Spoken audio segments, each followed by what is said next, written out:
Oh, you do the Tony Mowbray. Oh, you do the Tony Mowbray. Oh, you do the Tony Mowbray. I'm up, flag up, you're offside. Steadied out. Norwich trying to break away. Mark Brennan picks it up. Looks, squares it to Mowbray. Mowbray has a touch. Oh, he doesn't have a touch. He just rifles it right in the top stance. Jesus, what a goal. Jesus.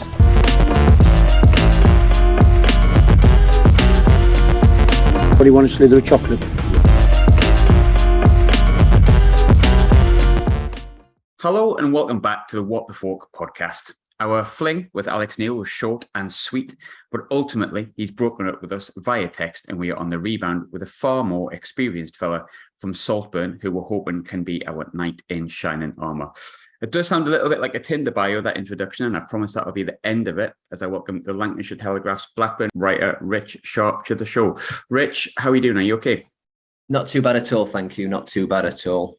Fantastic. Hoping you're going to give us some good news on Tony Mowbray here, but you are here to basically give us a lowdown on the time Tony Mowbray had at Blackburn. Obviously, he's had more than just the one job, but I think his longest time was at Blackburn and also his most recent time. So I think, as I attested sort of in the intro, probably by the time this is released, I think he's going to be confirmed. Sunderland have turned to the former Blackburn manager in their hour of need. It's been a really quick appointment after Alex Neil's moved to Stoke, which was a little bit different to what we had in February. But what are your initial thoughts as someone who's obviously covered Blackburn on Mowbray's move to Sunderland? I mean, obviously, everything that I'm going to say is from an outsider looking in. It seems a good fit in terms of, I think, where Sunderland find themselves now is probably where Rovers were in 2018. So Mowbray took over with 15 games to go in the 2016-17 season with Rovers in the bottom four. They took 22 points from 15 games, but ultimately 51 points, which normally would be enough to keep you up, didn't. They then got promoted at the first time of asking, which I think everyone at the time probably saw as, quite straightforward for a club of Rovers' size. But you look at teams that have struggled to do that out of League One. While probably Rovers got the easier end of League One then than it is now, I think that was a really good achievement to get them straight back up. And then, like I said, where they found themselves in 2018 was looking to stabilise themselves and establish themselves back in the Championship, which I think is, from an outsider's point of view, while they've started well, is probably where Sunderland are looking to do. From Mowbray's point of view, when he left Rovers, he always said that his intention was to go back into management and that he was looking for a club that he thought was aspirational and could reach his ambitions, which while he is 58, he's still got ambitions of getting back to the Championship. So purely from an outsider's point of view, I think it seems a good fit. Perfect. Sounds good to me so far. In the most blunt way possible, obviously, I'm aware it's hard to contextualize what a manager is in a really short, snappy paragraph. But what kind of manager are we getting on the surface in Tony Mowbray? I think you're getting Mowbray the manager and Mowbray the bloke as one. Honest, principled, hardworking.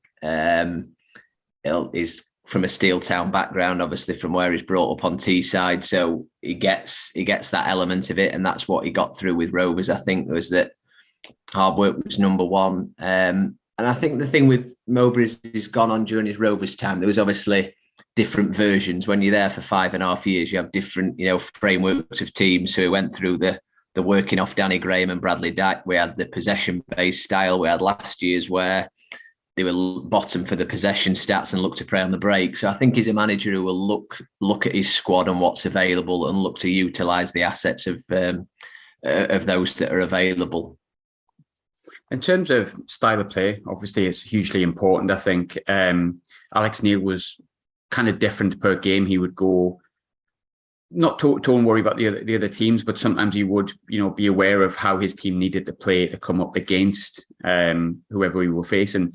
And to be honest, in most of all the games, he only lost 2 in that 21. That sort of worked. But what kind of style of play is Tony Mowbray? Is he one size fits all, if that makes sense, or does he kind of change things up a little bit? Yeah, I think potentially one of the criticisms of Rovers fans about Mowbray was that he focused too much on the opposition. So you'd quite often get a team that, came out of the blue with players, recalled, or the system had changed, but depending on the opposition. I think that was something that he looked quite a lot into the opposition. But as I said before, I think obviously everyone remembers his West Brom team where they scored all those goals to get promoted from the Championship, and it was the defensive side that was probably called into question a bit, and he was too attacking. But like I said, with Rovers, he probably has his football ideals where he would like a team to dominate the ball. I think he sees that the teams that have done well in the Championship tends to be the ones that dominate the ball. But Rovers went from in 2020-21 season, they had the second most possession in the league behind Norwich, whereas last year,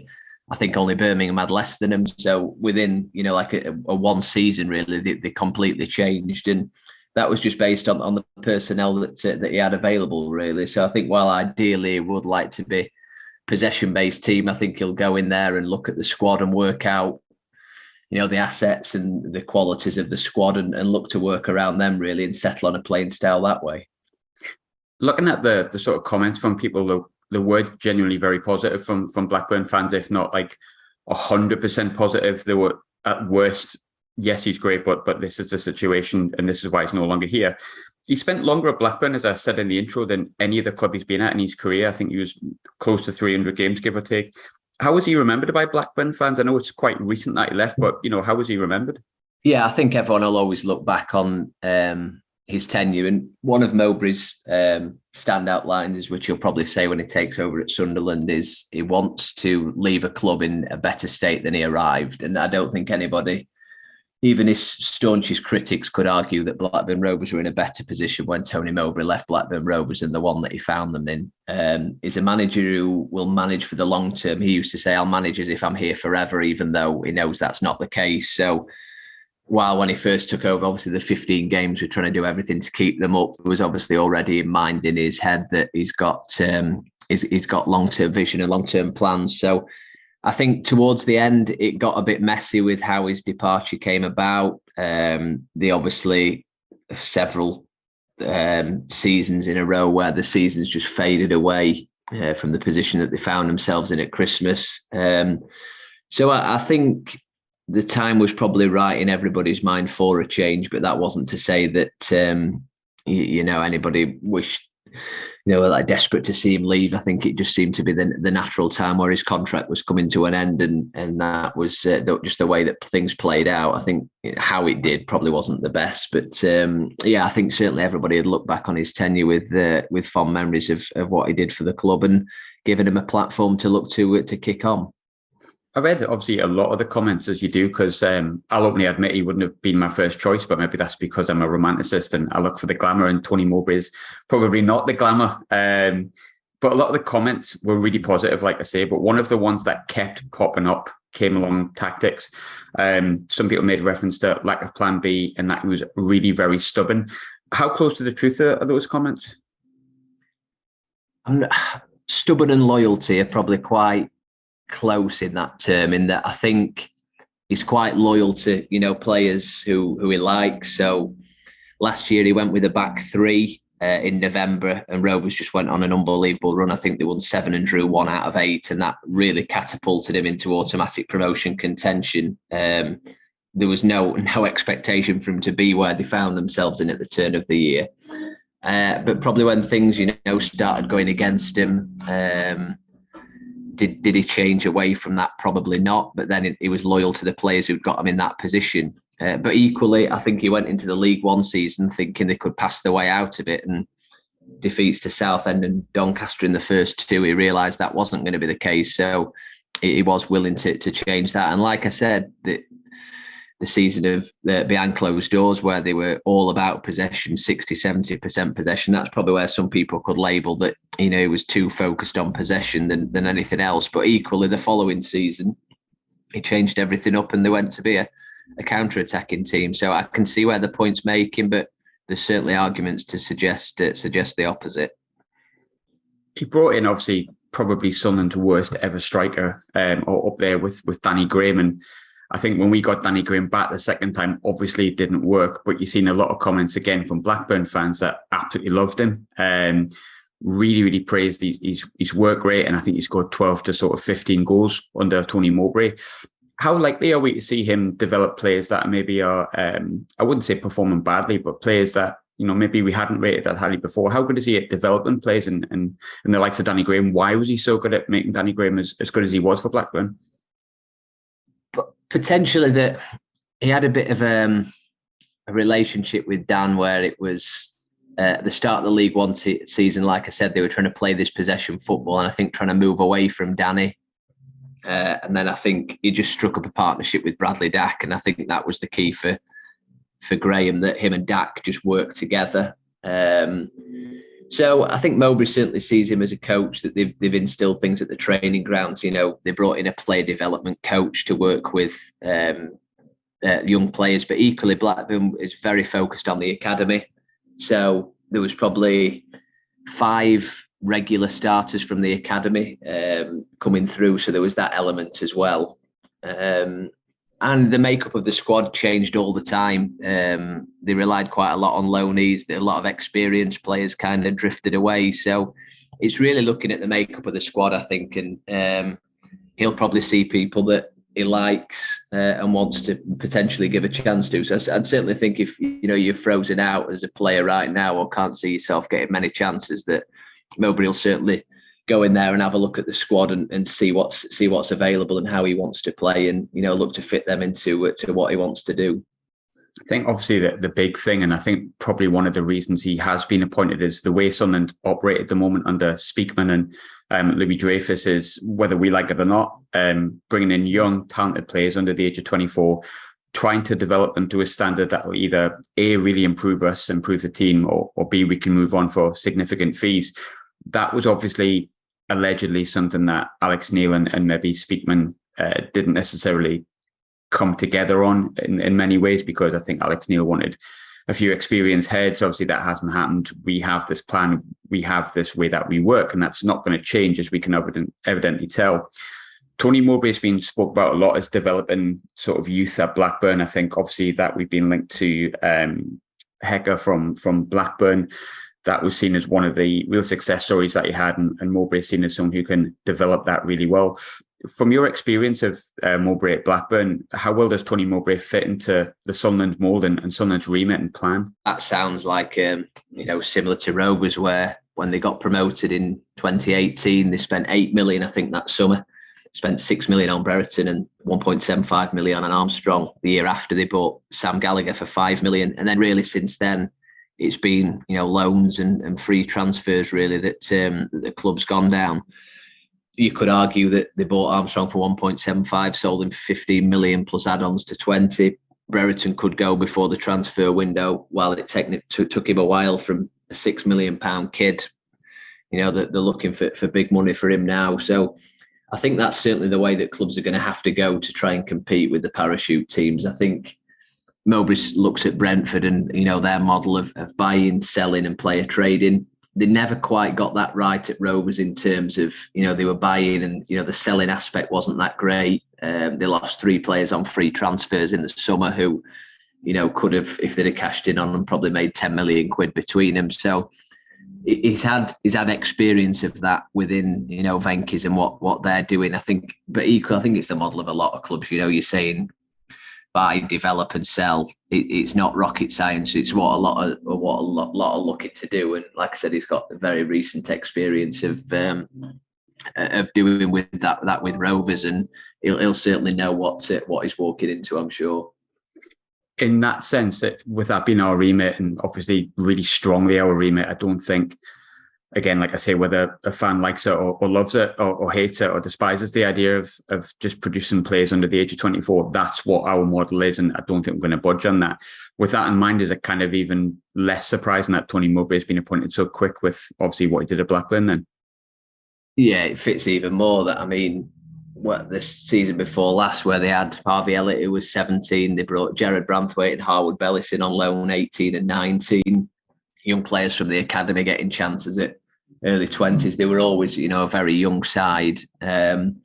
Because they moved away from, it was probably the Rovers 2.0, as you call them, where initially he took over with Mulgrew, Elliot Bennett, Danny Graham, really experienced players, and before long became John Buckley, Ryan Naambi, Darrell Lennart, players in their early to mid-20s, Brereton as well. So it certainly seems that he's got experience of what he's walking into. So again, it just seems like it fits. And he also is very close with, Sunderland's head of recruitment, Stuart Harvey, was somebody, Mowbray was big on the recruitment department and making sure that, I think basically when he first took over at Rovers, he felt there wasn't the right recruitment department in place. A lot of the players that he signed were just based on, who he knew.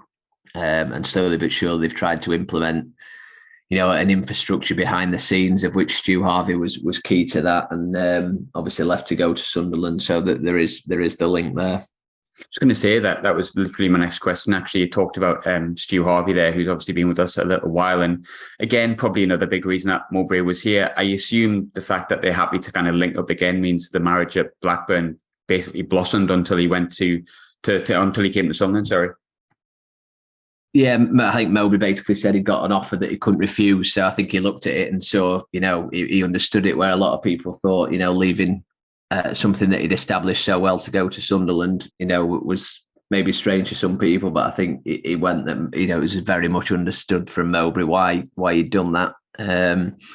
So yeah, there's obviously a relationship there as well. So I don't really know the involvement of Stu, behind the scenes of how much, his role played in that kind of thing, but I certainly wouldn't think that, his stay was final or anything like that, but he'll certainly be coming in to work with a guy who he worked very closely and very well with during his time at Rovers. Touched on, obviously, the boy from Brighton, who we're still linked to. I don't think it's going to happen, unfortunately, but obviously has been linked. He was Blackburn's Player of the Year last year, I think. You touched on Harvey Elliott, who was seen scored a brilliant goal at the weekend and is now in Liverpool's first team.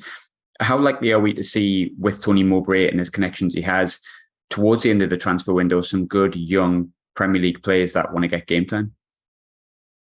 I'd say Mowbray's success rate in the low market is probably one of his best features, looking back through his recruitment at Rovers. Tosin Adarabioyo, Harwood Bellis, Elliott. There's not been many duds that they've signed. Like you said, it focused really within the club's model that loans were seen as key. I think Rovers have obviously developed a really good relationship with certain clubs. Liverpool, they've got a lad on loan from Liverpool for the third successive year, of which Mowbray's been key to that. So yes, can certainly see him utilising those contacts that he's gone to dip into the loan market, which is becoming increasingly important for every Championship club at the minute. Absolutely, especially for us, we definitely need about 4 or 5 bodies in. So I hope he's got 5 or 6 planned, truth be told. But I think, obviously you can't judge an entire person's character on press conferences and interviews, but obviously I'm assuming you had interactions with Tony Mowbray in your job role. From what you have come across, what kind of character are we getting? Because character's massive at Sunderland, I think. Alex Neil fitted the same sort of character profile as Peter Reid, as Sam Allardyce, straight talking, no BS kind of manager. What kind of character would we be getting in Tony Mowbray on the face of it? Yeah, I think you'll get that. So, I mean, I've been in this job coming up 6 years. So for the vast majority of my time doing the job, Mowbray has been the manager. Sat through hundreds of press conferences and probably missed two or three of his matches. So he's not somebody who'll, he's not a social media guy. He doesn't get involved in that kind of things, but he speaks openly and honestly and speaks how he sees it. And I think that's why it's good that, somebody in the game, needs something like this. He's normally fairly open with everything, willing to speak. He'll really go into detail in everything that he does. But he is quite, forthright in that, if he feels something, he'll say it. He'll not be one to, keep anything to himself. So like you say, when it was all happening with his contract this year, he'd speak very, very openly about that situation and, what he thinks the club should do. So, yeah, I think you'll certainly get somebody very forthright in his views, but very honest. Most after games, you'd certainly see when he spoke that you thought you'd seen the same game as the manager, which I think is an important part of things. But equally, I think people put a lot of emphasis on what managers say, and it's easy when it's going right. And, the manager says something, then it's all around social media and everyone's absolutely loving it. And then it's a lot more difficult, when you're just stuck in mid-table looking for things to say. And I do think sometimes people put, too much on that. But Mowbray certainly knows how to deal with the press. Obviously, he's been manager at Celtic, so that's obviously given him a fair understanding of how things can change, the mood and things like that. So he's not, he's well aware of what he'll be walking into, I'm sure, on every front. Yeah, I think you touched on Celtic there. Obviously, it wasn't a successful time at Celtic for him, but obviously it's a long time ago now in football terms. And I think if there's anywhere that's more pressurised than anywhere else in England, it probably is the Old Firm. And I think he'll definitely benefit from that experience, or at least he should have. I think final question is really basic, and obviously I'm asking you to look into a crystal ball here a little bit, and obviously I'm aware you can't do that, but I think most Sunderland fans would agree. If you'd asked us this time last week, do we want a new manager? The answer probably across the board would have been a strong no. But considering the position that we're in, considering what's happened, and considering it's potentially something that's been out of our hands, we are without a manager. Do you ultimately feel that Tony Mowbray is the best option for Sunderland at this moment in time as our head coach? I think like I said, from the outside looking in at the position you find yourselves in, a few of the things you've said about the model of the club and where they're looking to go, yes, I can see why it makes sense. Again, how well a manager will do, it's not always, the ones that make the most sense that do the best. But I certainly think that things align in a way that would suggest that there is a reason why Sunderland have gone for him. The attraction for Mowbray is obvious, that is based up there. He said when he left Rovers that his intention was to go back into management. I think he's 58 now. So, a few people were saying, oh, will he go, into an upstairs role or whatever? But no, he was clear that he wanted a return to management. He wanted it with a club where he could see aspiration to get back into the Premier League. And I think it does just fit everything. I know fans would probably, see other clubs and maybe want a younger, progressive manager. But I think Mowbray's shown, particularly in the way that he talks, he's a football nut. He studies football. He's aware of all, like the recent trends and things like that. So I certainly don't think, you're getting an old-fashioned manager in that sense, that he's certainly willing to adapt and change. So just looking at it from what I've known about him from Rovers, how he did there, the position Sunderland find themselves in, I know he's probably not the name that, fans would want to think as. Mowbray will probably come in and say he's not the sexiest name. He's used that phrase before, but I think he's well aware of that as well. So again, I can see why they're going for him. I can see why he wants it. And I just hope that it works out for him, because he's a really good bloke and his heart's in the right place. And I hope he does well, because again, Sunderland's a club who everybody will, look forward to going there and taking him on, and the addition that they'll bring to the Championship. So yeah, from my point of view, I really hope he does well. Fantastic. Rich, I feel a lot more positive. I'm really pleased I got you on now, because I wasn't feeling that positive before this conversation. I think it was the same when he took over at Rovers, though. I mean, they got rid of Owen Coyle, and then Mowbray was in a couple of days later. It was a bit like, wow, where's this come from? I guess, and more with Sunderland, as you know, there's the Blackburn example to look forward to, whereas with Rovers, it'd been away from Coventry for like 18 months. So, but it's all down to expectation. If your expectations that he's going to walk in and take you into the top six and, competing for automatic promotion, that's probably not what I'd expect. If you wanted a guy to come and be a steady in hand, establish you back in the Championship, bring players through, utilise the loan market well, I think that's what he did at Rome. As long as that's where your expectations are as a fan, then I can see why it fits. If you're looking for something different, then you're obviously going to have your own agendas, and it's for Mowbray to prove you wrong, which I guess there'll be a lot of Sunderland fans out there who'll be waiting, to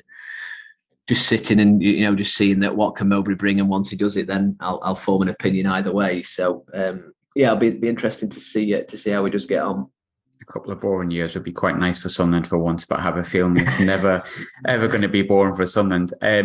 Just on the off chance that there is, Blackburn fans listening to this, which there may well be, or any Sunderland fans that want to follow you, Rich, and obviously keep up to date with what you're doing in your day-to-day, where can they follow you?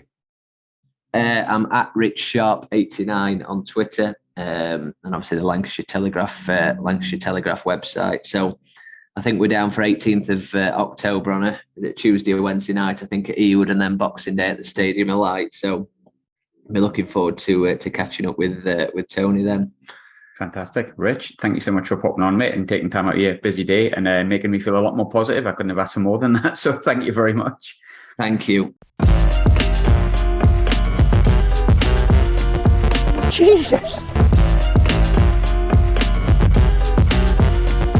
What do you want, a slither of chocolate?